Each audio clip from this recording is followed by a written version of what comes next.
సర్వాధికారియు కృపాసత్య సంపూర్ణుడు నిత్య స్తుతికి స్తోత్రాలకు పాత్రుడైనటువంటి యేసుక్రీస్తు నామమునికి సమస్త ఘనత మహిమ ప్రభావములు కలుగును గాక. నాకు ఇట్టి అవకాశం ఇచ్చినటువంటి దైవ సేవకులు బెన్హరయ్య గారికి అలాగే మీ అందరికీ కూడా నిండు హృదయపూర్వకమైన వందనాలండి. ఈరోజు 2154వ రోజు మీ అందరితో కలిసి దేవుని వాక్యాన్ని ధ్యానించడానికి దేవుడిచ్చిన ఈ అవకాశాన్ని బట్టి నేను కృతజ్ఞతలు తెలియజేసుకుంటున్నాను. సమయంలో చిన్న ప్రార్థన చేసుకుని మన అంశం ఏంటంటే విశ్వసించువాడు అనేటటువంటి మాట. విశ్వాసం ద్వారా మనం ఏం పొందుకుంటాం, చాలా విషయాలు ఉన్నాయి, కానీ దేవుడు నాకు ఇచ్చిన తలంపును మేము ముందుంచడానికి ఒక 3 విషయాలను ఇష్టపడుతూ ఉన్నాను. ప్రార్థన చేసుకుంటాం. పరిశుద్ధుడు ఏంటండి, మహోన్నతుడా, మీకు స్తోత్రాలు. సమయంలో నన్ను మీ హస్తాలకు అప్పగిస్తున్నాను. ఇప్పటి వరకు జరిగిన నాయన ఈ యొక్క క్రమం అంతట్లో మీరు తోడుగా ఉన్నారు. ఈ సమయంలో ఒక ఆశీర్వాదకరంగా మీరు నిలుపమని ప్రార్థిస్తూ సాధనంగా మీరు వినియోగించుకోండి. ఒక మానవుని స్వరం ఇంకొకరికి ఉపయోగం ఉండదు, కానీ నీ మాట చేత అయ్యా నాయన మీరే మాట్లాడండి, బలపరచండి, ధైర్యపరచండి, ఆదరించండి, మీ కృపతో నింపమని ప్రార్థిస్తూ మమ్మల్ని మేము మీ హస్తాలకు అప్పగించుకుంటూ ఎటువంటి అయ్యా నాయన అంతరాయము లేకుండా, అయ్యా డిస్టర్బెన్స్లు ఏవీ లేకుండా నా తన స్తోత్రాలు నాయన మీ మాట లోతుగా అయ్యా ప్రాణాత్మ శరీరంలోనైనా చూసుకున్నట్లుగా నీ కృపతో మీరు నింపమని ప్రార్థిస్తూ మమ్మల్ని మేము తగ్గించుకుంటూ మీ నామాన్ని హెచ్చిస్తూ యేసే ఉన్నతమైన నామం ప్రార్థించి అడిగి పొందుకుని ఉన్నాము తండ్రి, ఆమేన్. దేవుని నామానికి స్తోత్రములండి. లేఖన భాగంలో నుంచి ఒక మాటను మనం చదువుకున్నాము. రోమాపత్రిక 10వ అధ్యాయము 9వ వచనం. అదేమనగా, యేసు ప్రభు అని నీ నోటితో ఒప్పుకొని దేవుడు మృతుల్లో నుండి ఆయన లేపినని నీ హృదయమందు విశ్వసించిన ఎడల నీవు రక్షించబడదు. తర్వాత 11వ వచనంలో, ఆయన యందు విశ్వాసముంచువాడెవడును సిగ్గుపడరని లేఖనము చెప్పుచున్నది. అలాగే 11వ అధ్యాయము 20వ వాక్యంలో, మంచిది, వారు అవిశ్వాసమును బట్టి విరిచివేయబడిరి, నీవైతే విశ్వాసమును బట్టి నిలిచి ఉన్నావు, గర్వింపక భయపడుము. దేవునికి స్తోత్రం. హల్లెలూయా. ఈ సమయంలో మనం లేఖనంలో మనం చూస్తున్నట్లయితే క్రైస్తవులుగా లేకపోతే దేవుని ఆరాధించేటటువంటి వారిగా, దేవుని కృపలో వర్ధిల్లేటటువంటి వారిగా మనందరినీ పిలిచేటటువంటి మాట ఏంటంటే విశ్వాసులు. అంటే దేవుని ఎడల విశ్వాసము కలిగి ఉన్నవారు అనేటటువంటి మాటను మనం మనల్ని పిలవడాన్ని మనం చూస్తూ వస్తుంటాం.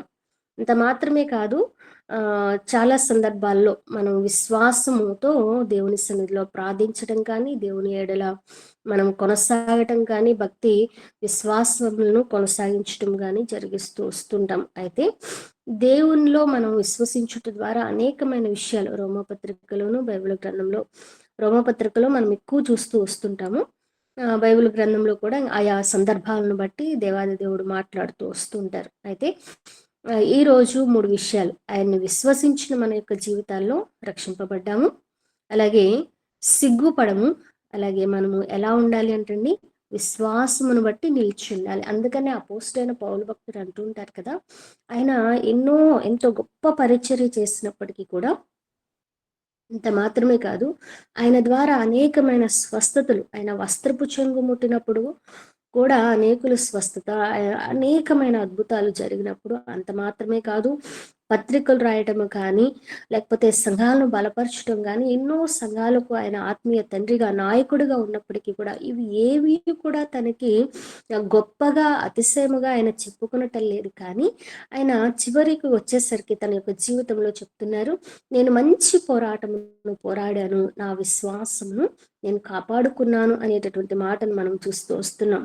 ఈనాటి దినాల్లో, అంత్య దినాల్లో మనం చూస్తున్నటువంటి విషయం ఏంటంటే, విశ్వాసంలో నిలకడలేనటువంటి పరిస్థితులు. అంత మాత్రమే కాదు, విశ్వాసాన్ని కోల్పోయేటటువంటి పరిస్థితులు.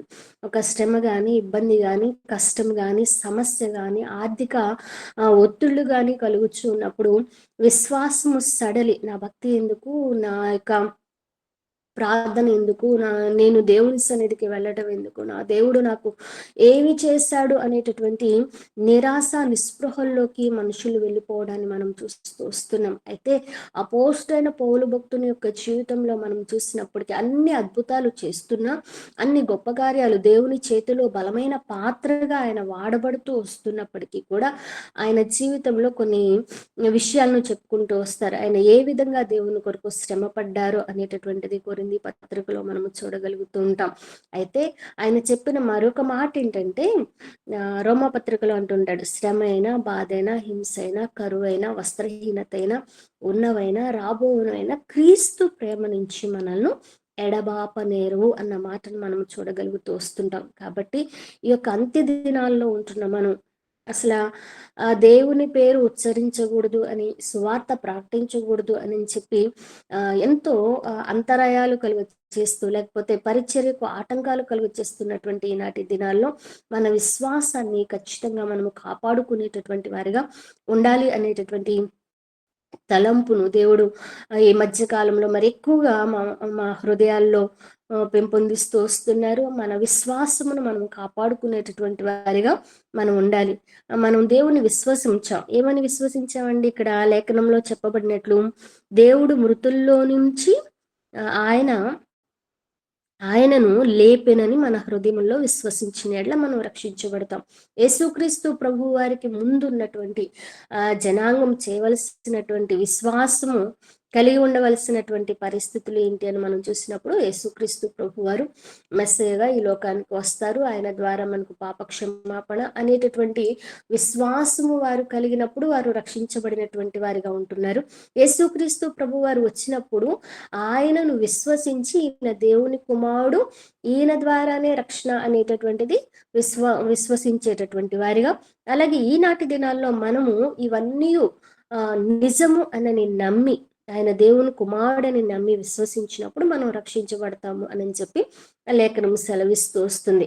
కాబట్టి అట్లా రక్షించబడ్డాం, ఆయన దేవుడు అని మనం చెప్తున్నాం. మనం మాత్రమే కాదండి, అన్యులు కూడా, దేవుణ్ణి ఎరగనటువంటి వారిగా కూడా చెప్పేటటువంటి మాట ఏంటంటే, ఆయన కూడా దేవుడు అనే మాటను మనం చూస్తూ వస్తుంటాము. అంత మాత్రమే కాదు, ఆయన కూడా అందరిలో ఒకడు అనే మాటను మనము చూస్తూ ఉంటాము. అంత మాత్రమే కాదు, దేవుడు కూడా గొప్ప దేవుడండి, చాలా అద్భుతాలు చేశారు, ఆశ్చర్యకార్యాలు చేశారు, మా వాళ్ళు కూడా వెళుతూ ఉంటారు, లేకపోతే మా చుట్టాలు అలా, మా చుట్టాలని మా కుటుంబంలో కూడా మేము కూడా పండగలకు కూడా వెళ్తాము వస్తాము అని చెప్తూ ఉంటారు. ఆ విధంగా యేసుక్రీస్తు ప్రభు వారిని విశ్వసించేవారు ఉంటారు. కానీ యేసుక్రీస్తు ప్రభువారు నా సొంత రక్షకుడు, ఆయన ద్వారానే నా పాప విమోచన, ఆయన ద్వారానే నేను నిత్య రాజ్యానికి వెళతాను అనేటటువంటి విశ్వాసము ప్రారంభ దినాల్లో దేవుని చెంతకు వచ్చినప్పుడు ఉన్నటువంటి విశ్వాసము అని తర్వాత కూడా ఏమవుతుందంటే సడలిపోయేటటువంటి పరిస్థితులు మనం చూస్తున్నాం. కాబట్టి దేవాది దేవుడు ఈ యొక్క ఉదయకాల సమయంలో మనందరినీ మరలా కూడా ఏం చేస్తున్నారంటే పురుగొల్పుతున్నారు. రక్షింపబడిన ఆయన యందు విశ్వాసం ఉంచిన మనము రక్షింపబడ్డామని, ఆయన యందు విశ్వాసం ఉంచువాడు సిగ్గుపడడు అనేటటువంటి మాటను మనం చూస్తున్నాం. ఒకవేళ దేవునిలో కొనసాగబడుచున్న మన భక్తి జీవితాలలో వచ్చేటటువంటి అనారోగ్యము, నాకెందుకు ఈ బాధ, నాకెందుకు ఈ కష్టం, నాకెందుకు ఈ నింద, నాకెందుకు ఈ అవమానం అని చెప్పి నాకే అనే ఆలోచన చాలా సందర్భాల్లో మనుషులు కృంగతీస్తూ, అంత మాత్రమే కాదు, అది ఎలా అంటే కొన్ని దినాలకు అది ఒక ఒంటరితనాన్ని, నిస్పృహను కలగచేసేటటువంటి పరిస్థితులను మనం చూస్తున్నాం. అంత మాత్రమే కాదు, ఈనాటి దినాల్లో అపవాది అనేకులను చెరపట్టుచు వారి జీవితాలను ముగింపు చేసుకునేటటువంటి పరిస్థితులకు వెళ్ళిపోవడాన్ని మనం చూస్తున్నాం. గడిచిన వారంలో చూసినట్లయితే వారి జీవితాలు వారు తీసుకోవడమే కాకుండా వారికి ఇచ్చినటువంటి సంతానాన్ని కూడా వారి కాలము ముగియక ముందే తీసుకుని వెళ్ళిపోయేటటువంటి పరిస్థితులు, తల్లిదండ్రుల నిర్ణయం తీసుకునేటటువంటి పరిస్థితుల్లోనికి వెళ్ళిపోతున్నారు. అందుకని ఈ ఉదయకాల సమయంలో మనము మరి ఎక్కువగా జ్ఞాపకము చేసుకునవలసిన విషయం ఏంటంటే, మనం సిగ్గుపడవలసిన అవసరము లేదు. ఎందుకంటే మనకు దేవుడు ఉన్నాడు. ఆయనకు అసాధ్యమైనది ఏదియూ లేదు. మనము చేయవలసినటువంటి విషయం ఏంటంటే, ఆ శ్రమలో, ఆ బాధలో, ఆ కష్టంలో దేవుని వైపు మనము చూస్తూ మన విశ్వాసాన్ని కోల్పోకుండా ఆయన మీదే మనం ఆనుకుని ఉండగలిగిన ఎడల దేవుని వాక్యము సెలవిస్తున్నటువంటి మాట ఏంటంటే, ఆయన ఎందు విశ్వాసం ఉంచువాడు సిగ్గుపడడు. మనం కొన్ని సందర్భాల్లో ఇన్ని పరిస్థితుల్లో కూడా కొంతమంది చేసేటటువంటి, నాకు ఎన్ని బాధలు ఉన్నాయండి, ఎన్ని కష్టాలు ఉన్నా, అసలు నేను రోజు దేవుని నా సొంత రక్షకుడని అంగీకరించిన నాటి నుంచి ఈనాటి వరకు కూడా నేను 30 సంవత్సరాలు, 40 సంవత్సరాలు, ఇట్లా సంవత్సరాలు వాళ్ళ ఆ, ఈ ఈ ఈ లోకంలో ఏజ్ని చెప్పుకుంటూ, నేను ఇంత వయసున్నాను, నేను ఇంత జ్ఞానవంతుని, విద్యావంతురాల్ని, లేకపోతే గొప్పవాడిని, నేను చాలా హెల్దీగా ఉన్నానని ఎలా అతిశయంగా చెప్పుకుంటూ వస్తూ ఉంటారో, దేవుని సన్నిధిలో కూడా నేను ఇన్నేళ్ల నుంచి నాకు వాక్యం తెలుసు, భక్తి తెలుసు, ప్రార్థన తెలుసు, ఎన్నో అద్భుతాలు చూశాను, అసలు నేను ఆనాటి దినాల్లో ఎలా ఉన్నానంటే అనని అలా గొప్పలు చెప్పుకునేటటువంటి వారిని కూడా ఈ లోకంలో మనము చూస్తూ వస్తుంటాం. అయితే దేవుని వాక్యం సెలవిస్తుంది, రక్షింపబడిన మనము దేవుని కృపచేత రక్షింపబడ్డామని విశ్వసించి రక్షింపబడ్డామని గుర్తుంచుకోవాలి. రెండవది, మన ఆ విశ్వాస పయనంలో వచ్చే శ్రమలను బట్టి మనం కృంగిపోకుండా దేవుని వైపు చూసినప్పుడు మనం సిగ్గుపడకుండా దేవుడు మనల్ని లేవనెత్తి సంతోషాన్ని ఇచ్చి ఆ శ్రమలో నుంచి బయటికి తీసుకువచ్చేటటువంటి వారిగా ఉంటారు అనేది గ్రహించాలి. మూడో విషయం, ప్రాముఖ్యమైనటువంటి విషయం ఏంటంటే, ఈ భక్తి మనము నిలిచి ఉన్నాము అని అంటే అది కేవలం దేవుడు మనలో ఉంచినటువంటి విశ్వాసమే అని చెప్పి దేవునికి మనం ఏం చేయాలంటండి, భయపడాలి అన్న మాటను లేఖనంలో మనం చూస్తున్నాం. కానీ దేవునికి భయపడకుండా మనకు మనము అతిశయించుకునేటటువంటి వారిగా ఉండకూడదు అనేది లేఖనం ద్వారా మనకు అర్థమవుతుంది. ఇటు సమయంలో నేను ఒక ఉపమానం కాదండి, నా లేఖన ప్రకారం మనం చూసుకున్నట్లయితే ఇది జరిగిన సంఘటన అని మనము చెప్పుకొనవచ్చు. ఎందుకంటే లూకాసు వార్త 16వ అధ్యాయము 19వ వాక్యం నుంచి అక్కడ మనకు ఒక లేఖన భాగము లేకపోతే పాఠ్య భాగము మనకు కనపడుతూ ఉంటది.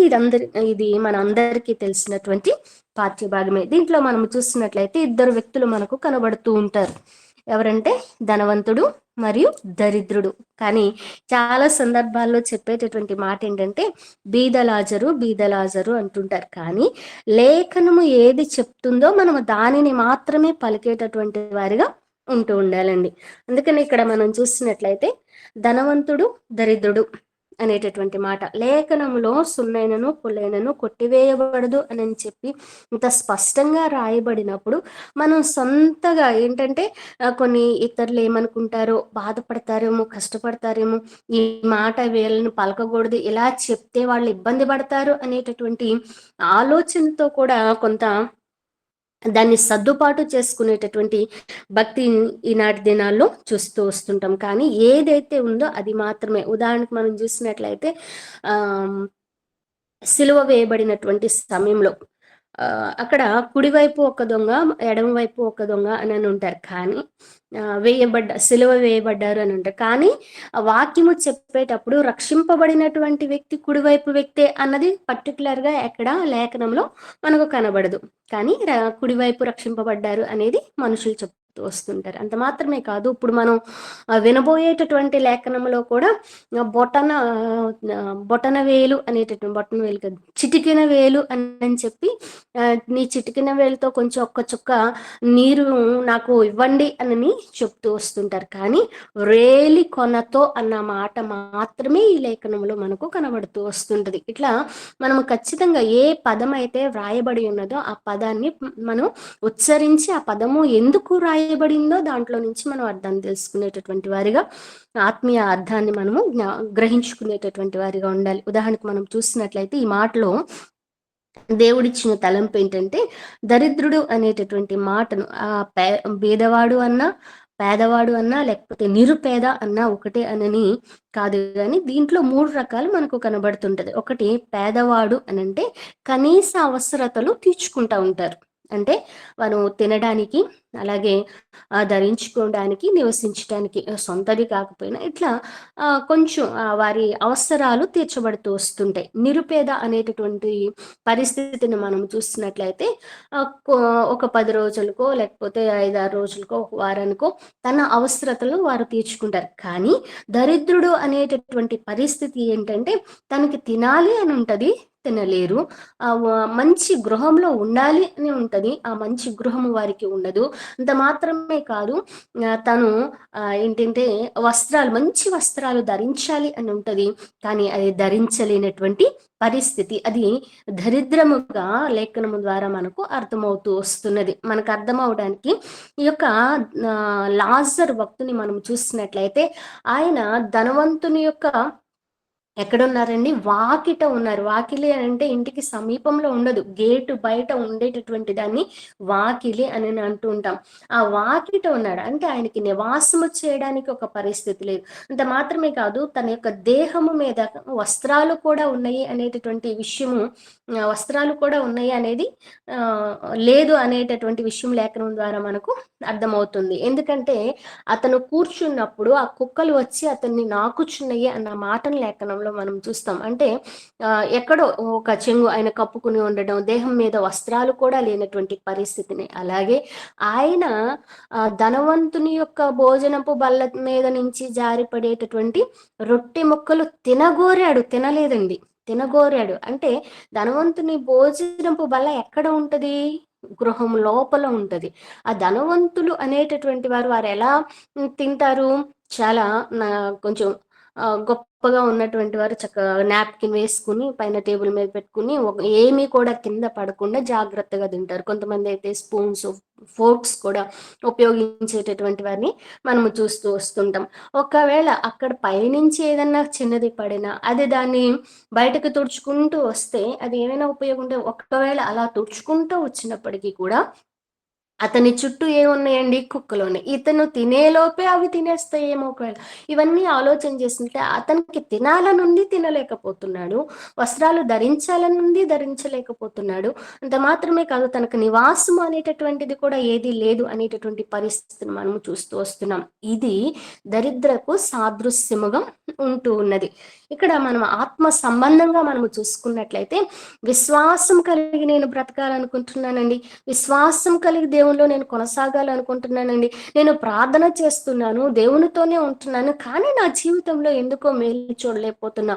కానీ నా జీవితంలో ఎందుకో ఆశీర్వాదాన్ని చూడలేకపోతున్నా. కానీ నా జీవితము ఎక్కడ వేసిన గొంగలి అక్కడే అన్నట్లుగా ఉంటూ వస్తున్నది అని చెప్పి మనుషులు బాధపడేటటువంటి పరిస్థితులు మనం చూస్తున్నాం. అంటే ఇక్కడ ఏమి కనబడుతూ ఉన్నది అంటే ఆత్మ సంబంధమైనటువంటి దారిద్రమైనటువంటి పరిస్థితిని మనం చూస్తూ వస్తున్నాం. అందుకనే యేసుక్రీస్తు ప్రభువారు అంటున్నారు, మనము ధనవంతులుగా ఉండాలని అంటండి, ఆయన దరిద్రునిగా ఈ లోకానికి. అందుకనే ఆయన తలవాల్చుకొనుటకైనను ఆయనకు స్థలము లేనటువంటి పరిస్థితిని లేఖనంలో మనము చూడగలుగుతూ వస్తున్నాం. కాబట్టి ఉదయకాల సమయంలో మనం జ్ఞాపకము చేసుకోవలసినటువంటి పరిస్థితి ఏంటంటే, ఈ యొక్క బీద లాజరు గారు ఆయన శారీరకంగా దరిద్రమైనటువంటి పరిస్థితిలో ఉన్నారేమో, కానీ ఆత్మ సంబంధంగా ఆయన విశ్వాసము చాలా గొప్పదిగా కనబడుచు ఉన్నది. ఈనాటి దినాల్లో ఒక చిన్న శ్రమ రాగానే, చిన్న బాధ రాగానే ఒక మాట అంటూ ఉంటారు ఈ లోకంలో, సామెత ఏంటంటే, తలనొప్పైనా తన దాకా వస్తే మీకేం తెలుసండి మా బాధ, మీకేం తెలుసండి మా కష్టం, మీకేం తెలుసండి అని చెప్పి ఇతరులను నిందిస్తూ తన బాధే గొప్పది, తన కష్టమే గొప్పది, తన పడేటటువంటి బాధ గాని, కష్టం గాని, వేదన గాని, శ్రమ గాని, ఇబ్బంది గాని ఎదటి వాళ్ళకి అసలు తెలియదు అన్నట్లుగా మాట్లాడేటటువంటి వారిని మనము చూస్తూ వస్తుంటాం. కానీ ఇక్కడ ఈ యొక్క లాజరు భక్తునికి ఉన్నటువంటి శ్రమ బహుశా ఎవరికి ఉండకపోవచ్చు. అయితే ఆయన అంత శ్రమలో ఉండి కూడా వారి జీవితాన్ని ముగించుకోవాలని కానీ, వారు అంత శ్రమలో ఉండి కూడా దేవుని నిందించాలి. దేవుడు నాకేమి చేశాడు అన్న మాట కూడా ఆయన పలికినట్టు లేఖనంలో మనము చూడము. ఎందుకంటే ఆయన దేవుని వాక్యము తెలుసు. దేవుని ఎడల విశ్వాసము కలిగినటువంటి వాడిగా ఆయన ఉండటాన్ని లేఖనంలో మనం చూస్తూ వస్తున్నాం. అందుకని ఆ శ్రమలో కూడా, ఆ బాధలో కూడా, ఆ కష్టంలో కూడా దేవుని నిందించలే. దేవుని నిందించినప్పుడు ఏం కలుగుతుందండి? అందుకనే యోబు భక్తుని జీవితంలో యోబు భక్తుని భార్య అంటున్నటువంటి మాట ఏంటంటే, దేవుని దూషించి నువ్వు చావరాదా. ఒకవేళ ఆ విధంగా దూషించినప్పుడు ఏమవుతుందండి? విశ్వాసం కోల్పోతాము. అది రక్షించబడినట్లు కాదు, ఆత్మ సంబంధంగా చనిపోయినట్లే. అందుకని ఒకవేళ మనం శారీరకంగా నీటి మూలంగా మనం బాప్తిసం తీసుకుని యేసయ్య రక్షకుడని మనం విశ్వసించి రక్షింపబడ్డాము అనుకుంటున్న మన జీవితాలలో ఒకవేళ మన నోటితో దేవుని దూషించి, దేవుడు ఏం చేయట్లే, ఏ మేలు చేయట్లే, ఏ కార్యం చేయట్లే, ఏ అద్భుతం చేయట్లే, ఎందుకు దేవుని ఆరాధిస్తున్నానో నాకు తెలియదు అని చెప్పి మనం మాట్లాడామనుకోండి, మనం ఆత్మ సంబంధంగా మన రక్షణను మనం కోల్పోయినటువంటి వారంగా ఉంటాము అనేది ఖచ్చితంగా మనం గ్రహించబద్ధులంగా ఉంటున్నాం. అందుకనే ఈ యొక్క లాజరు గారు మనం చూసినట్లయితే ఆయన ఆ దేవుణ్ణి ఎప్పుడు కూడా నిందించలేదు. తానున్న స్థితిలో ఆ దరిద్రమైనటువంటి శారీరకంగా ఆయన దరిద్రుడుగా ఉంటున్నాడు కానీ ఆత్మ సంబంధంగా ఆయన చాలా ధనవంతుడిగా ఉండటాన్ని మనం చూస్తున్నాం. విశ్వాసము ద్వారా దేవుని సన్నిధిలో, లేకపోతే అబ్రహాము రొమ్మున ఆనుకునేటటువంటి ఉన్నతమైనటువంటి స్థితికి వెళ్ళటాన్ని మనము చూస్తూ ఉన్నాం. ఈ లోకంలో మన యొక్క భక్తి ఆ పిల్లల కోసమో, వివాహాల కోసమో, ఉద్యోగాల కోసమో, ఆరోగ్యం కోసం చాలా సందర్భాల్లో మీరు దేవుని ఎందుకు నమ్ముకున్నారు అంటే ఈ మాటలే వస్తుంటాయి. మాకు పిల్లలు లేకపోతే దేవుని సన్నిధికి వచ్చామండి, లేకపోతే వివాహం కోసం, అబ్బాయి వివాహం కోసం అండి, ఆరోగ్యం బాగోపోతే వచ్చామండి, దేవుడు స్వస్థపరిచారు, మాకు నమ్మకం కలిగింది, మేము కొనసాగుతున్నాం అని చెప్పి సాక్ష్యాలు చెప్పేవారిని మనం చూస్తాం. అయితే మనము దేవుని సన్నిధికి ఎందుకు రావాలి అంటే ఆయనే మార్గము, ఆయనే సత్యము, ఆయన జీవము, ఆయన ద్వారానే పరలోక రాజ్యానికి మనం వెళ్తాం. ఆయన లేకుండా పరలోకానికి మనం వెళ్ళలేము అనేటటువంటిది మనం గ్రహించినటువంటి వారి ఆ రక్షణను అపోస్తలైన పౌలు భక్తుడు చెప్పినట్లు ఆ విశ్వాసాన్ని మనం అంతం వరకు కూడా కాపాడుకున్నప్పుడు మనం మన యొక్క జీవితాల్లో ఆయన ఎప్పుడు కూడా మనల్ని సిగ్గుపరచరు. అంత మాత్రమే కాదు, మన భక్తి జీవితాల్లో మనం కొనసాగుతూ వస్తున్నప్పుడు వచ్చేటటువంటి ఆ కొన్ని హెచ్చిస్తూ వస్తున్నటువంటి సందర్భాల్లో నా విశ్వాసమే, నా ప్రార్థనే, నా గొప్పతనమే, నా క్రియలే, నా నీతే, నాకు లేకపోతే నా పరిశుద్ధతే అని చెప్పి మనం అతిశయించకూడదు. విశ్వాసమును బట్టి నేను నిలిచి ఉన్నాను, దేవుడు ఆ విశ్వాసాన్ని నాలో వృద్ధి పొందిస్తున్నారు అని చెప్పి మనం దేవుణ్ణి బట్టి అతిశయించేటటువంటి వారిగా ఉండాలి. గర్వింపక మనం భయపడేటటువంటి వారిగా ఉండాలి అని చెప్పి లేఖనం ద్వారా మనకు అర్థమవుతున్నది. అయితే ఇక్కడ మనం చూసినట్లయితే మరొక మాట, లాజర్ గారు అలా ఉన్నారు, కానీ ధనవంతుడు ఎలా ఉన్నారండి? ఆయన ధనవంతుడు అనేది చెప్పడానికి లేఖనంలో మనం చూస్తున్నట్లయితే ఆయన ఎలా వస్త్రాలు ధరించారు అనేటటువంటి మాటను మనం చూస్తాం. ఊదా రంగు వస్త్రాలు, సన్నపు ఒకసారి ఆ మాటను లూకాసు వార్త 16-19 చూద్దాం.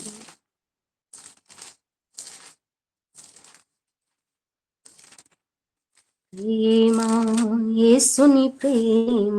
ఇక్కడ చూసింది ధనవంతుడు ఒకడుండెను, అతడు ఓదారంగు బట్టలు, సన్న నార వస్త్రములను ధరించుకుని ప్రతిదినము బహుగా సుఖించుచున్నాడు. ఈ లోకంలో మనము చూసినట్లయితే ధనవంతుడు అనేటటువంటి మాటకు నిదర్శనం ఏం తీసుకుంటూ ఉంటారు? లేకపోతే ఆస్తి ఉంటేనో, అంతస్తు ఉంటేనో, లేకపోతే పొలాలు ఉంటేనో, స్థలాలు ఉంటేనో కదండి.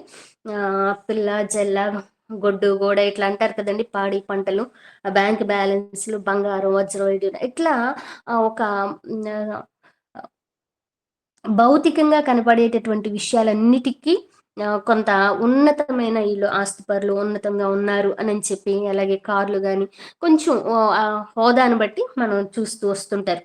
అయితే ఇక్కడ మనం చూసినట్లయితే పర్టికులర్గా రాయబడినటువంటి మాట వస్త్రాలు సన్నపు నార వస్త్రాలు, ఊదా రంగు బట్టలు అన్న మాటను మనము చూస్తూ వస్తున్నాం. ఇది కూడా ఆత్మ సంబంధంగా వస్త్రములను గురించి బైబిల్‌లో చాలా వస్త్రాలు మనకు కనబడుతూ ఉంటాయి. నీతి వస్త్రమని, ప్రశస్త వస్త్రమని, మహిమ వస్త్రమని, ఇట్లా పరిశుద్ధ వస్త్రములు అని చెప్పి ఆ లేఖనంలో మనము చూస్తూ వస్తుంటాము.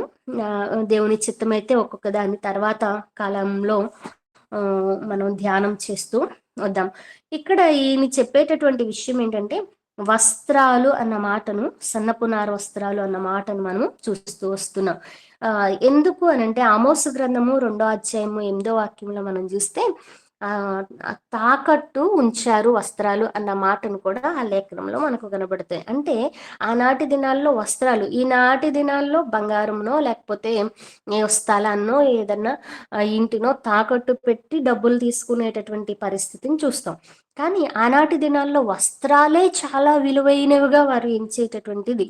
అలాగే ఆ సమరయుడిని గురించి కూడా మనం చూస్తే అతని వస్త్రాలు వారు తీసుకున్నట్లు మనం చూస్తూ వస్తూ ఉంటాం. ఈ విధంగా లేఖనంలో మనం చూస్తున్నట్లయితే వస్త్రాలు చాలా ప్రాముఖ్యమైనవి. మనం నీతి వస్త్రాలను ధరించుకునేటటువంటి, రక్షణ వస్త్రాన్ని ధరించుకునేటటువంటి వారిగా మనం ఉండాలి. ఇక్కడ మనం చెప్పుకుంటున్న అంశం ఏంటండి? విశ్వసించువాడు రక్షింపబడను. కాబట్టి మన రక్షణ వస్త్రం అంటే విశ్వాసముతో కూడిన, భక్తితో కూడిన, దేవుని ఎడల సడలనటువంటి నమ్మకముతో మన చివరి శ్వాస వరకు కూడా ఆ విశ్వాస వస్త్రాన్ని, రక్షణ వస్త్రాన్ని మనం కాపాడుకునేటటువంటి వారిగా ఉంటూ ఉండాలి అనేటటువంటిది మనకు అర్థమవుతున్నది. అయితే ఇక ధనవంతుడిని మనం చూసినట్లయితే ఈ యొక్క ధనవంతుడు కూడా మంచివాడే అనేటటువంటి విషయము కొంతవరకు మనకు అర్థమవుతుంది. ఉదాహరణకు మనం చూసినట్లయితే మన ఇంటి ముందు ఎవరైనా కొంచెం ఇంటికి సమీపంలో ఆ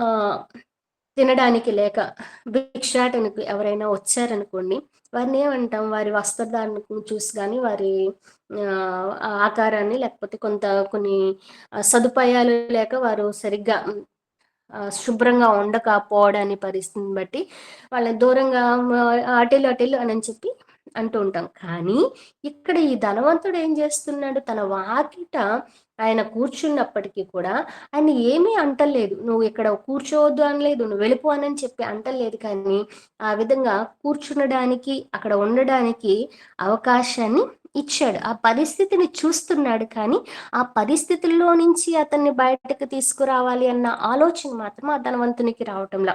ఈనాటి దినాలలో కూడా మనము దేవుణ్ణి ఎరిగినటువంటి వారిగా, విశ్వసించినటువంటి వారిగా, దేవునిలో కొనసాగుతున్నటువంటి వారిగా మనం ఉంటున్నాము.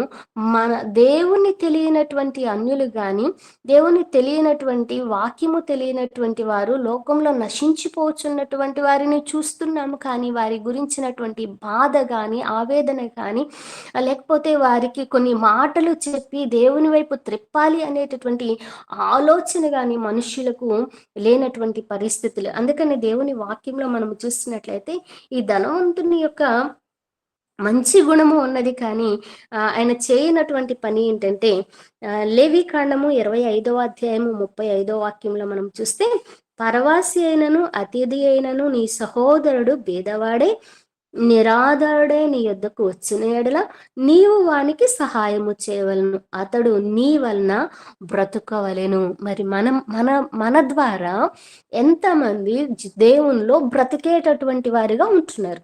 మొదట మనం రక్షింపబడుతున్నాం. రెండవది ఆయనలో కొనసాగి సిగ్గుపడకుండా దేవుని కార్యాలు చూస్తూ సాక్షులుగా నిలవబడుతున్నాం. మూడవది దేవునిలోనే కొనసాగడానికి దేవునికి అప్పగించుకుంటున్నాము విశ్వాసం ద్వారా నిలవటానికి. నాలుగవ విషయం ఏంటంటే, ప్రాముఖ్యమైనది, మనము చేయవలసినటువంటి విషయము, మనము రక్షించబడ్డాం, నా కుటుంబము, నా భార్య, నా భర్త, నా పిల్లలు, నా బంధువులు, నా రక్త సంబంధులు అని చెప్పి అంతవరకే మనం ఆగిపోకూడదు. కానీ ఇక్కడ అంటున్నారు పరదేశి అంటున్నారు, అతిథులు అంటున్నారు. అంత మాత్రమే కాదు, నీ సహోదరుడు నిరాధారుడే నీ యుద్ధకు వచ్చిన ఎడల, ఆయనకి ఆధారము లేనటువంటి పరిస్థితుల్లో. నిజమే కదండి, దేవుడు లేకపోతే అసలు ఏ ఆధారము లేనట్టే. ఎన్ని ఆధారాలు ఉన్నప్పటికీ దేవుడే మనకు నిజమైన ఆధారం. వారికి కావచ్చు, మనకు కావచ్చు. ఆయన ఆయన మాత్రమే ఆధారము అని చెప్పి అవతల వారికి మన యొక్క సాక్ష్యాన్ని పంచుకుని దేవుని వైపు మనం ఎంతవరకు త్రిప్పగలుగుచున్నాం అండి ఈనాటి దినాల్లో. ఆ రోజులు వేరండి. అప్పుడు ఏది చెప్పినా వినేవాళ్ళు, నమ్మేవాళ్ళు, ఆలకిచ్చారు. ఇప్పుడు అసలు వినేవాళ్ళే లేరు అని చెప్పి మన మాట ఎవరింటారని చూద్దామండి, చెప్తున్నామండి అనేటటువంటి వారే కానండి, వారి గురించి ప్రార్థించి ప్రలాపించి అంగలార్చేటటువంటి వారు. అంత మాత్రమే కాదు, కుటుంబంలోనే చాలా మంది వ్యక్తులు రక్షణ లేకుండా ఉండేటటువంటి పరిస్థితులు మనం చూస్తున్నాం. అంటే మరి ఎలా ఉన్నారు అని అంటే ఒక రకంగా చెప్పాలంటే నిర్జీవమైనటువంటి పరిస్థితి. ఈ విధంగా నేను ఉదయకాల సమయంలో నేను మాట్లాడకూడదు కానీ, ఒక వ్యక్తి నిర్జీవమైనటువంటి కాయాన్ని బయట పెట్టినప్పుడు అక్కడ ఏ అన్నపానాలు జరగవు. ఏ యొక్క శుభకార్యాలు జరగవు. ఏ యొక్క గొప్ప సందడి గాని, సంతోషం గాని, నవ్వు కానీ, కేరింతలు గాని, లేకపోతే హాస్య పదాలు కానీ ఇవి ఏవి ఉండవు. కానీ మన గృహాల్లో నిర్జీవంగా వ్యక్తులు తిరుగుతున్నప్పుడు మనము ఎలా చేయగలుగుతున్నాం? ఈ ఈ వేదన, ఈ యొక్క ఆకాంక్ష మన యొక్క జీవితంలో ఖచ్చితంగా రావాల్సి నేననుకుంటాను. ఈ మాటను నేను బహుధైర్యంగా చెప్పగలను. చాలా మంది చెప్పుకుంటూ వచ్చిన విషయం ఏంటంటే, మాకు హౌస్‌కి ఆపోజిట్ టెంపుల్ ఉంటదండి. ఎక్కడ అన్ని చోట్ల చెప్తూ ఉంటారు. మరి దేవుడు మమ్మల్ని ఇక్కడికి ఎందుకు నడిపించారో తెలీదు. ఉదయకాలం లేసినప్పుడు ఆ టెంపుల్‌కి ఎవరైనా వస్తే, నా కంటిలో ఎవరైనా పడితే వారి గురించి నేను, అయ్యా! ఆ వ్యక్తిని మీరు దర్శించండి. వారి మనోనేత్రములు మీరు తెరవండి. ఖచ్చితంగా నేను ఏ పని చేస్తున్నా కనిపించిన క్షణమే నేను ప్రార్థన చేయడం మొదలుపెడతానండి. అలా మనకు తెలియనటువంటి వ్యక్తుల గురించే మనము ప్రార్థన చేస్తున్నప్పుడు, మన గృహాల్లో ఉంటున్నటువంటి వ్యక్తుల గురించి మనం ఎంతవరకు ప్రార్థన చేయగలుగుతున్నాం? ఉపమానాలు చెప్పుకుంటున్నాము. ఇది ఉపమానం కాదండి. ఎందుకంటే ఆయన మాట్లాడినప్పుడు నా యొక్క సహోదరులు అక్కడ ఉన్నారని చెప్పినప్పుడు, మోషేయు ప్రవక్తలు అక్కడ ఉన్నారు అన్న మాటను మనం చూస్తాం. అంటే అబ్రహాము భక్తుడు దేవుని దగ్గరకు వెళ్లారు. మోషే ప్రవక్తలు అక్కడ ఉన్న సమయంలో జరిగినటువంటి సంఘటన అని మనకు అర్థమవుతూ వస్తున్నది. కాబట్టి ఉదయకాల సమయంలో భారభరితమైనటువంటి మనసుతో, ఆత్మతో, ఎందుకంటే నిన్నటి గడిచిన 2 దినాల క్రితం బెన్హరయ్య గారు చెప్పారు. ఈ యొక్క ఉపవాస కూడికలు క్షమించండి, గుడారాల పండుగలకు కూడా ఆటంకాలు కలుగజేస్తుంది. ఇంత భయంకరమైనటువంటి దినాల్లో ఉన్నాము. కానీ మన సుఖ సంతోషాలు ఇవి ఉండొద్దు అనని అంటలేదు కానీ, దానికి మించినటువంటి భారంతో మన కుటుంబాల్లో ఉన్నటువంటి వ్యక్తులను మనము కాపాడుకుంటూ, అలాగే మన విశ్వాసాన్ని కూడా మనం కాపాడుకునేటటువంటి వారిగా ఉండాలి. మన నోటితో దేవుని ప్రతినిత్యము స్తుతించేటటువంటి వారిగా ఉండాలి అని చెప్పి నేను మనస్ఫూర్తిగా కోరుకుంటున్నానండి. దేవుని సన్నిధిలో ప్రార్థిస్తున్నాను. ఈ యొక్క అంశం ఏంటంటే చెప్పాను కదండి, విశ్వాసం. మన విశ్వాసాన్ని ఏ విధంగా కూడా మనము కోల్పోవద్దు. చివరి వరకు మన విశ్వాసాన్ని మనం కొనసాగించాలి. మనం కొనసాగించటం మాత్రమే కాదు గాని, మనము పొందుకున్న మేలు, మనం పొందుకున్న ఆశీర్వాదం, మనం రక్షించబడి దేవునితో యుగయుగాలు ఉండాలి అనేటటువంటి స్థితిని మనం కుటుంబంలో ఉన్న ప్రతి ఒక్కరూ పొందుకోవాలి. అంత మాత్రమే కాదు, మన రక్త సంబంధులు, మన ఇరుగు పొరుగు వారు పొందుకోవాలని చెప్పి వారి గురించి, అందుకని ఇర్మియా భక్తుడు, నశించిపోచున్న నా జనాంగం కోసం నా కన్ను కన్నీటి ఊటగాను, నా తలను జలమయముగాను చేయమని ప్రార్థన చేస్తున్నారు. ఈనాటి దినాల్లో ప్రార్థన చేసే వాళ్ళు కూడా తగ్గిపోయారు. రోదన చేసే వాళ్ళు, అంగలార్పు విద్య కలిగినటువంటి వారు, ఇవన్నీ తగ్గిపోవడాన్ని బట్టి కుటుంబాల్లో కలహాలు, నెమ్మది లేని పరిస్థితి, అసమాధానం కదండి. ఎక్కడ గలిబిలులు కనబడేటటువంటి పరిస్థితులు మనం చూస్తున్నాం. అయితే ఇటువంటి పరిస్థితుల్లో మరి ఎక్కువగా మనం విశ్వాసాన్ని చేత పట్టుకుని దేవుని సన్నిధిలో మనం ముందుకు కొనసాగాలని, ఆ పరిస్థితుల్లో దేవుని వైపు మనం చూసినప్పుడు ఆ పరిస్థితులన్నిటి నుంచి మనల్ని విడిపించి, మనల్ని సిగ్గుపడనీయక ఆయన సంతోషాన్ని ఇచ్చేటటువంటి వాడిగా ఉంటారు అని చెప్పి, అంత మాత్రమే కాదు, మన విశ్వాసాన్ని కొనసాగించడానికి, మన భక్తిని కొనసాగించడానికి ఆయన విశ్వాసము మనలో వృద్ధి పొందిస్తాడు అని చెప్పి, అంత మాత్రమే కాదు, మనం మాత్రమే కాదు కానీ మన కుటుంబాల్లో, మన ఇరుగు పొరుగు వాళ్ళు, మనం రక్షింపబడిన ప్రతి ఒక్కరము ఇతరుల గురించి బాధ్యత కలిగినటువంటి వారముగానే ఉన్నాము. ఇక్కడ ఈ ధనవంతుడు చేసినటువంటి తప్పు ఏంటంటే, ఆయనకు అన్ని విషయాలు తెలుసు. ఎందుకంటే తండ్రివైన అబ్రహామా అని పిలుస్తున్నారు. ఆయన విశ్వాసులకు తండ్రి, ఈయన విశ్వాసం కలిగినటువంటి వాడు అనేటటువంటిది అక్కడ అర్థమవుతుంది. ఆ విశ్వాసాన్ని తను కాపాడుకొనలేకపోయాడు. ధనవంతుడిగా ఈ లోకంలో అన్ని సుఖాలను అనుభవించాడు.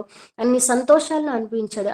ఎలా అంటండి, బహుగా ప్రతిదినము బహుగా సుఖపడుచున్నాడు అని చెప్పి. ఈనాటి దినాల్లో మనుషులు కూడా సుఖానుభవం ఎక్కువగా దేవుని కన్నా సుఖానుభవాన్ని ఎక్కువ ప్రేమించేటటువంటి వారు ఈనాటి దినాల్లో మనకు కనబడుతూ ఉన్నారు. ఈ ఆదివారం వెళ్ళిపోతే ఏమైంది, కొంచెం ఇప్పుడు పాటలేగా జరుగుతుంది, ప్రారంభ ప్రార్థనకి వెళ్ళిపోవాలా, ప్రార్థన అయిపోయి పాటలు అయిపోయింది, ఆరాధన అయిపోయింది, వెళ్దాం వాక్యం. వాక్యం కూడా ఎప్పుడు వినే వాక్యమే కదా, లాస్ట్ లో ఏదో కొంచెం ఆశీర్వాదానికి వెళ్ళిపోతే అన్ని ఆశీర్వాదాలు, ఆరాధన ఆశీర్వాదం మనకు వచ్చేస్తుంది అనేటటువంటి విషయాలు. ఆ నియామక కూడికలన్నిటికీ వెళ్ళాలి, అన్ని ప్రార్థనలకు వెళ్ళాలి.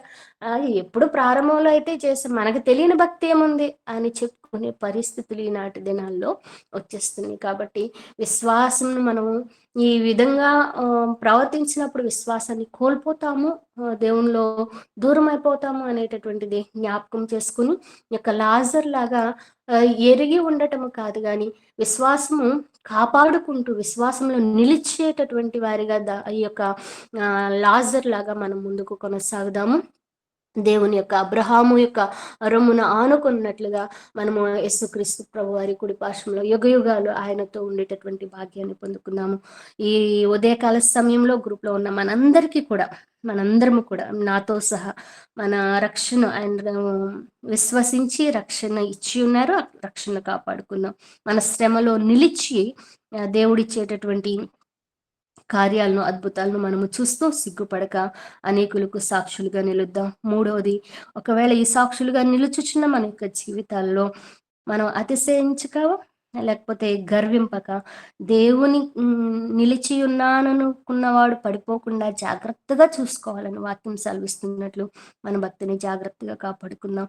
వీటన్నిటితో పాటు భారమైనటువంటి బాధ్యత కలిగినటువంటి ఆత్మతో అనేకులు దేవుల వైపు తిప్పడానికి మనం దేవునికి సమర్పించుకుందాం. నేను ఈ యొక్క గూగుల్ మీటింగ్ గురించి చాలా సంతోషిస్తున్నాను. దాదాపుగా అయ్యగారు చెప్పారు 6 సంవత్సరాల నుంచి. నిజంగా ఇది చాలా ఏంటంటే ఒక బాధ్యతతో, భారముతో కొనసాగుతూ వస్తున్నది. ఎవరు వచ్చినా రాకున్నా, ఎవరున్నా లేకున్నా సేవకులు నిజంగా ఆ భారం వారిలో ఉన్నది కాబట్టి ఇది కొనసాగుతుంది. ఏముందులే అని చెప్పి నిర్లక్ష్యం చేయక కొనసాగిస్తూ వస్తున్నారు. ఇటు అవకాశాన్ని దేవుడు మనకు అనుగ్రహించారు. నిజంగానే మనం అనేకమైన సాక్ష్యాలు వింటూ వచ్చాము, అనేకమైన వాక్యాలు వింటూ వచ్చాము. ఈ అవకాశాన్ని మనం సద్వినియోగం చేసుకుంటూ మన భక్తి జీవితాల్లో ముందుకు కొనసాగుదాము. మన యొక్క జీవితాల్లో ఈ చివరి గడియల్లో ఉంటున్న మన విశ్వాసాన్ని కాపాడుకుందాము, మంచి పోరాటాన్ని పోరాడదాం. దేవునికి మనం ఒక మంచి పాత్రలుగా, ఆయనకి యోగ్యమైన పాత్రలుగా నిలబడతాం. అట్టి కృపను ఈ మాటలు వింటున్న మనందరికీ దేవాది దేవుడు అనుగ్రహించిన గాక.